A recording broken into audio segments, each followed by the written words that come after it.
الحمد للہ رب العالمین والصلاة والسلام علی رسولہ الکریم اما بعد فاعوذ باللہ من الشیطان الرجیم بسم اللہ الرحمن الرحیم۔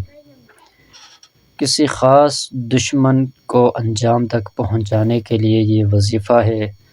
اگر کوئی آپ کا خاص دشمن ہے جو آپ کے اوپر ظلم کرنا چاہتا ہے، آپ کو نقصان پہنچانے کی کوشش کرتا ہے اور آپ کی بس میں نہیں ہے کہ آپ اس سے بدلہ لے لیں یا اس کا مقابلہ کریں، تو آپ نے اس وظیفے کے اوپر عمل کرنا ہے۔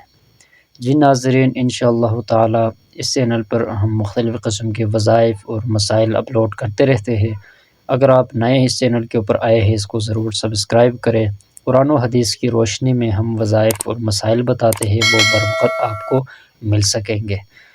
اگر کوئی آپ چاہتے ہیں کسی خاص دشمن سے بدلہ لینا ہے یا اس کو ناکام بنانا ہے، اس کے غلط ارادوں کو آپ نے توڑنا ہے، تو آپ نے اللہ رب ذوالجلال کا نام یا مذل، ذلت دینے والی ذات، اللہ تعالیٰ معز بھی ہے، عزت دینے والی ذات بھی ہے، اور ذلت دینے والی ذات وہ اللہ تعالیٰ ہے۔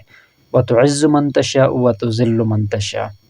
تو آپ نے یا مذل جو ہے، یا مذل، اس کو اپنے 75 مرتبہ اس کو اپنے پڑھنا ہے۔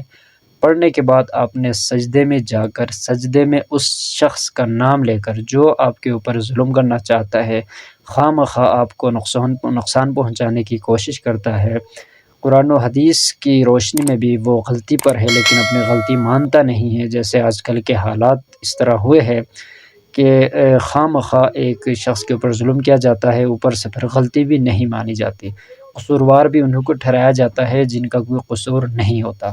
تو ان حالات میں اس وقت آپ یہ وظیفہ کر سکتے ہیں، بشرطے کہ آپ ناحق نہ ہو، آپ بھی حق کے اوپر ہوں۔ اگر آپ کے اوپر ظلم ہو رہا ہے تو آپ کو اس وظیفے کی اجازت ہے، اس عمل کی اجازت ہے۔ 75 مرتبہ یا مذل یا مذل یا مذل آپ اللہ کا نام پڑھیں۔ 75 مرتبہ پڑھنے کے بعد سجدے میں جا کر اس شخص کا نام لے کر دعا کریں۔ باقی اللہ رب ذوالجلال آپ کو دکھائیں گے، آپ کے دشمن کے ساتھ جو ہوگا وہ آپ اپنی آنکھوں سے دیکھو گے۔ السلام علیکم ورحمۃ اللہ وبرکاتہ۔